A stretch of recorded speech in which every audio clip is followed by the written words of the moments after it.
Hey guys, welcome back to my channel. So இன்னைக்கான வீடியோவில் நீங்கள் ப்ரிவியூவில் பார்த்த மாதிரியான ஒரு அமேசிங்கான பர்த்டே விஷஸ்க்கான வீடியோ எடிட்டை நம்ம VN ஆப்பை யூஸ் பண்ணி எப்படி எடிட் பண்ணுறதை இன்னைக்கான வீடியோவில் பார்க்க போகிறோம். ஸோ வீடியோவை ஸ்கிப் பண்ணாமல் பாருங்கள். இந்த வீடியோ பிடிச்சிருந்தா ஒரு லைக் பண்ணிட்டு நம்ம சேனலையும் மறக்காமல் சப்ஸ்கிரைப் பண்ணிக்கோங்க. இப்போ உங்ககிட்ட இருக்கக்கூடிய VN ஆப் வந்து ஓப்பன் பண்ணிக்கோங்க. சப்போஸ் உங்ககிட்ட VN ஆப் இல்லைனா இந்த ஆப் வந்து ப்ளே ஸ்டோர்லேயும் அவைலபிளாக இருக்குது.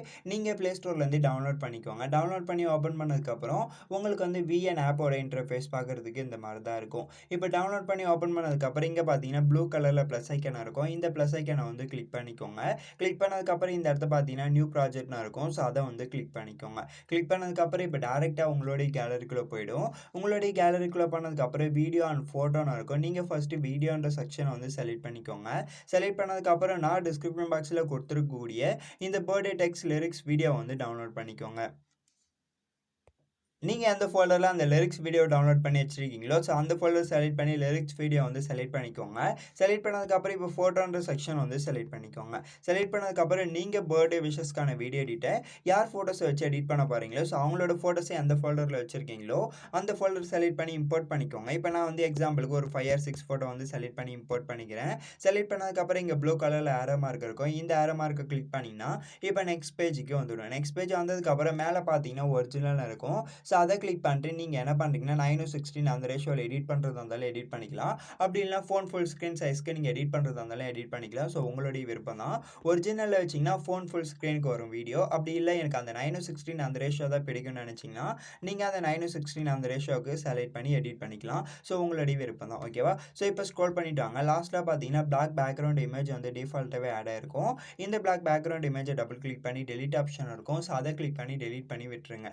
டெலிட் பண்ணி விட்டதுக்கப்புறம் டிக் கொடுத்துட்டு பேக் வந்துட்டு இப்போ லிரிக்ஸ் வீடியோவுக்கு அடுத்து இருக்கக்கூடிய ஃபோட்டோவை வந்து கிளிக் பண்ணிக்கோங்க. கிளிக் பண்ணதுக்கப்புறம் இந்த இடத்துல ஸ்க்ரோல் பண்ணிட்டு வந்தீங்கன்னா ட்ரிம்னு ஒரு ஆப்ஷன் இருக்கும். ஸோ அதை வந்து செலக்ட் பண்ணிக்கோங்க. செலக்ட் பண்ணதுக்கப்புறம் டிஃபால்ட்டாகவே உங்களுடைய ஃபோட்டோ பார்த்தீங்கன்னா 3 செகண்ட்ஸ்க்கு வந்து ட்ராக் ஆகிருக்கும். ஸோ நாம் வந்து இப்போ 1 செகண்ட்ஸை வந்து சேஞ்ச் பண்ண போகிறோம். ஸோ அந்த ஃபோட்டோவோட சைஸை கம்மி பண்ண போகிறோம்.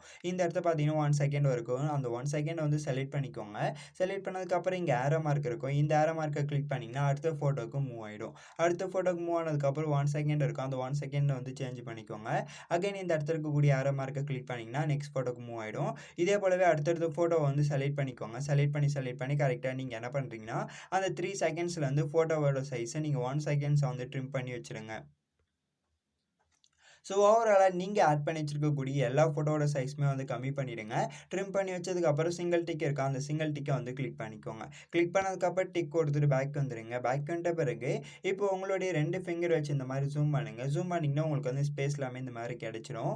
இப்போ அகைன் ஏதாச்சும் ஒரு ஃபோட்டோவில் மூவ் பண்ணி வச்சுடுங்க. வச்சதுக்கப்புறம் இப்போ வந்து நம்ம ஃபோட்டோக்கான எஃபெக்ட் தான் ஆட் பண்ண போகிறோம். ஸோ இந்த இடத்த பார்த்தீங்கன்னா எஃபெக்ட்ஸ்னு இருக்கும். ஸோ அதை வந்து கிளிக் பண்ணிக்கோங்க. கிளிக் பண்ணதுக்கப்புறம் இந்த இடத்த ஸ்க்ரோல் பண்ணிட்டு வாங்க. ஸ்க்ரோல் பண்ணிட்டு வந்தீங்கன்னா உங்களுக்கு வந்து இந்த இடத்த பார்த்தீங்கன்னா ஸ்பின் ஆரோன்ற ஒரு எஃபெக்ட் இருக்கும். இந்த எஃபெக்ட் வந்து ஆட் பண்ணிக்கோங்க. ஆட் பண்ணதுக்கப்புறம் அப்ளை டு ஆல்னு ஒரு ஆப்ஷன் இருக்கும். ஸோ அதை கிளிக் பண்ணிங்கன்னா இப்போ ஒரு ஃபோட்டோவுக்கு ஆட் பண்ணக்கூடிய எஃபெக்ட் வந்து எல்லா ஃபோட்டோக்குமே வந்து ஆட் ஆகிடும்.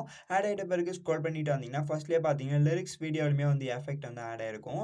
ஸோ நீங்கள் என்ன பண்ணுறீங்க லிரிக்ஸ் வீடியோவில் மூவ் பண்ணி வச்சுருங்க. வச்சதுக்கப்புறம் இந்த இடத்த பார்த்தீங்கன்னா ட்ரிம்னு ஒரு ஆப்ஷன் எஃபெக்ட்ஸ்னு ஒரு ஆப்ஷன் இருக்கும். ஸோ அதை வந்து கிளிக் பண்ணிக்கோங்க. கிளிக் பண்ணதுக்கப்புறம் ஸ்க்ரோல் பண்ணிட்டு வந்தீங்கன்னா நன்னுன்னு ஒரு ஆப்ஷன் இருக்கும். ஸோ அதை வந்து கிளிக் பண்ணிக்கோங்க. கிளிக் பண்ணதுக்கப்புறம் இந்த இடத்த பார்த்தீங்கன்னா அப்ளை டு ஆல் கொடுத்தீங்கன்னா எல்லா ஃபோட்டோக்குமே எஃபெக்ட் வந்து ஆட் ஆகிடுது போயிடும். ஸோ நீங்கள் சிங்கிள் டிக்கை கொடுத்துட்டு பேக் வந்துடுங்க.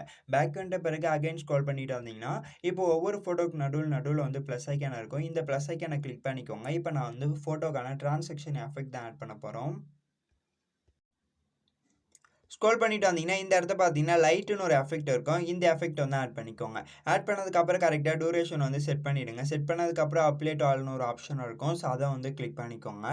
கிளிக் பண்ணதுக்கப்புறம் டிக் கொடுத்துட்டு பேக் வந்துடுங்க. பேக் வந்துட்ட பிறகு லிரிக்ஸ் வீடியோ கிளிக் பண்ணிட்டு வால்யூம்னு ஒரு ஆப்ஷன் இருக்கும். ஸோ இதை கிளிக் பண்ணிட்டு நீங்கள் இந்த வீடியோவில் ஓடக்கூடிய ஆடியோவை மியூட் பண்ணிவிடுங்க. மியூட் பண்ணதுக்கப்புறம் சிங்கிள் டிக் இருக்கும். அந்த சிங்கிள் டிக்கை கிளிக் பண்ணிட்டு பேக் வந்துட்டு அகைன் ஃபர்ஸ்ட்லேயே ஆடியோ சிம்பிள் இருக்கும். அந்த ஆடியோ சிம்பிளை கிளிக் பண்ணிட்டு மியூசிக்னு இருக்கும். ஸோ அதை வந்து செலக்ட் பண்ணிக்கோங்க. செலக்ட் பண்ணதுக்கப்புறம் ஃபைல் ஃபைல் ஆப்பை வந்து செலக்ட் பண்ணிக்கோங்க. மை மியூசிக்னு இருக்கும். ஸோ அதை செலக்ட் பண்ணிட்டு ஃபைல் ஆப்பை வந்து செலக்ட் பண்ணிக்கோங்க. செலக்ட் பண்ணதுக்கப்புறம் நீங்கள் நான் கொடுத்துருக்கக்கூடிய சாங்கை டவுன்லோட் பண்ணிட்டு எந்த ஃபோல்டரில் வச்சுருக்கீங்களோ அந்த ஃபோல்டர் செலக்ட் பண்ணி நீங்கள் அந்த சாங்கை வந்து இம்போர்ட் பண்ணிவிடுங்க. இம்போர்ட் பண்ணதுக்கப்புறம் எந்த ஃபோல்டர் கிரியேட் பண்ணி இம்போர்ட் பண்ணீங்களோ ஸோ அந்த ஃபோல்டர் செலக்ட் பண்ணிட்டு யூஸ்னு இருக்கும். சாங் யூஸ்னு கொடுத்தீங்கன்னா நெக்ஸ்ட் பேஜ் வந்துடும். நெக்ஸ்ட் பேஜ் வந்ததுக்கப்புறம் சிங்கிள் டிக் இருக்கும். அந்த சிங்கிள் டிக்கை கிளிக் பண்ணிங்கன்னா இந்த இடத்த வந்து சாங் ஆட் ஆகிடும். ஸோ அவ்வளோதான், சிம்பிள் அண்ட் சூப்பராகவே நம்ம வந்து ஒரு பர்த்டே விஷஸ்க்கான வீடியோ எடிட்டை நம்ம வந்து மேக் பண்ணியாச்சு. இப்போ வீடியோவை மேக் பண்ணி முடிச்சதுக்கப்புறம் நீங்கள் பிளாக் ஸ்க்ரீன் டெம்ப்ளேட் வீடியோவுமே நான் டிஸ்கிரிப்ஷன் பாக்ஸில் கொடுக்குறேன். பிஎன்ஜி டெக்ஸ்ட், அதாவது பர்த்டே பிஎன்ஜி டெக்ஸ்ட் இமேஜுமே வந்து நான் கொடுக்குறேன். ஸோ நீங்கள் வந்து டவுன்லோட் பண்ணி ஆட் பண்ணிக்கோங்க. ஆட் பண்ணதுக்கப்புறம் ஓவராலே எடிட் பண்ணி முடிச்சதுக்கப்புறம் இந்த வீடியோட எக்ஸ்போர்ட் ஐக்கான இருக்கும். இந்த ஐக்கானை கிளிக் பண்ணி இந்த வீடியோவை நீங்கள் உங்களுடைய கேலரிக்குள்ளே சேவ் பண்ணிக்கலாம்.